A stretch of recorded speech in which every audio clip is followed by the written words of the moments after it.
Welcome back to the Tool Crib. Today we are going to be talking about bowline knots, and in particular a new knot that I just recently learned. And the source material for this is off a website called packy.com.au, and that stands for the Professional Association of Climbing Instructors, wherein this is a rock climbing website basically. And this article was written by Mr. Mark Gomers of Australia. It's Gommers. And the title of the paper is An Analysis of the Structure of Bowlines, or bowlines, however you pronounce it. So what we have here is, in this article, there are a plethora of different variations of the bowline knot. So first of all, there's three main components to a bowline knot. The first of which is when it is formed, it forms a fixed loop knot, which the bowline obviously does. The second attribute to a bowline is the fact that it has a crossing turn, which will cross on the standing end of the rope. And the third characteristic is that it includes a nipping turn. Now, the nipping turn is what's going to pinch or collapse against the working ends of the rope. And you can see, as in the standard bowline, it goes through it once, it comes back around and goes through it twice. This is what makes the bowline a very, very good knot. First of all, the crossing turn acts as a bridge, so that even after this has been substantially loaded, that bridge, or a back as sometimes it's referred to, can be pushed over or broken back, and it allows the bowline to be very easily untied. The next thing is, because of the nipping turn, and it captures two sides of the working end, that when this knot is under tension, it is virtually impossible that it's going to come out. In fact, the rope will actually break before this knot will give. Now, with all knots, you're going to lose some tensile strength in the rope. Now, the bowline has been tested to somewhere between 60 and 75%. It varies depending on who's doing the test or the study. And I can tell you that when you get up into that 75% range, it doesn't get much better than that, because all knots, regardless of their structure, will cause the tensile strength to drop in whatever rope you're working with. Now, there's two problems with the bowline, though, the standard bowline. So with the standard bowline, one of the problems is, depending on what you're working with, this could be an issue, is that the working end of the rope actually is inside of the loop. For some, that's an issue. The second is that with modern ropes, modern synthetic ropes, they tend to be a lot more rigid, a lot less forgiving when it comes to making turns, like our crossing turn or a nipping loop, and so they want to straighten back out again. Now, I'm going to go ahead and tighten this bowline up just about as tight as I can get it by hand, and then I'm going to show you what the problem is with this. So, because of this is in a modern synthetic rope, you can see that I can very easily get that knot to come undone. And so when you're talking about climbing applications, this can be a big problem. Now, when the bowline is under tension, this is nothing you have to worry about. This knot's going to hold all day long.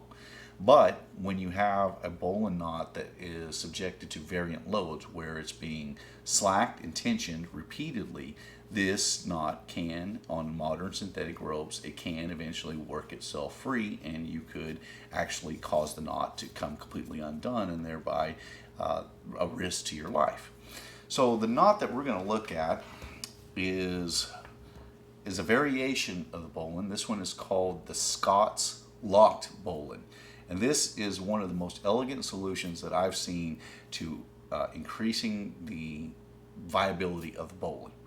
So it looks a little bit more complicated than what it actually is. But the first thing I want to know is the tail end, or the working end of the rope, is outside of the fixed loop. That is the number one thing. And then, because of the way this one is structured, if I can rattle this one back, even in this synthetic line, and you can see that the knot just will not release. It won't come out. And so it takes the best characteristics of the bowline, it maintains them, while at the same time eliminating the two problems with the bowline. And so this is the reason why I've chosen this particular variant that is discussed in this article that I'm going to link below, by the way. It's a fascinating read to go through. It's just so well researched if you have an opportunity, I suggest that you go check it out, and I'll definitely leave a link in the description box below. So let me show you how the Scott's locked bowline is actually tied.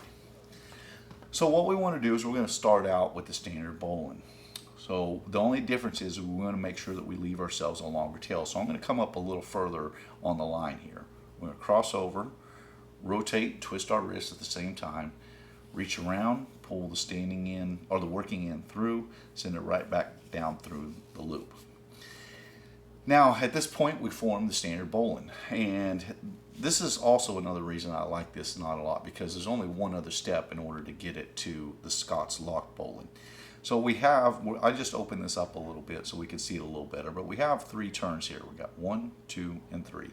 Now all we're going to do is we're going to bend the standing end over. I said it again, the working end over, and we're going to go over this turn. We're going to go under and over, under, over. So over, under, and over, and send it right out the front. Now we're going to tighten up each side of the bowline, the loop itself, and then as a final dress we're going to pull on the working end and tighten that up, and that forms the Scott's locked bowline. So it's only one additional step, and I find this to be an incredibly elegant solution for working with a bowline to make it a lot more secure, and it is the variation that I am going to be using going forward. Now, like I said, if you have a chance to read that article, there's a lot of different variants that have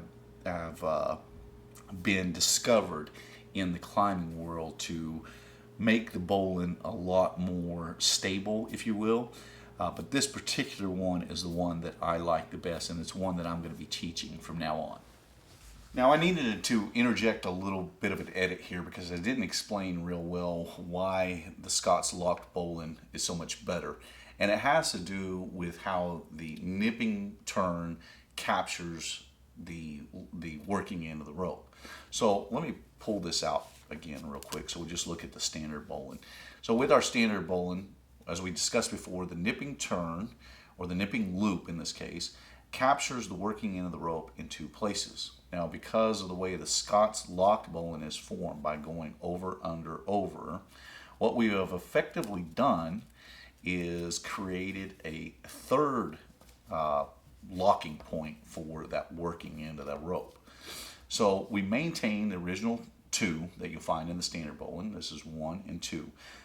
But because of the way we route this, and we go underneath the nipping turn on our second, we go over, under, and then over. When we go under the nipping turn, what we've effectively done, or the nipping loop, what we have effectively done is turn the back side of the nipping loop into a nip as well. And so we get 3 locks basically on the working end of the rope. And this is part of the reason why this knot is so much more stable than the standard bowline. So it is a really well thought out knot. I'm just really fascinated by how much better this particular bowline is over the standard bowline. My name is Ben. You've been watching the Texas Tool Crib. I appreciate you watching, and I'll see you in the next one.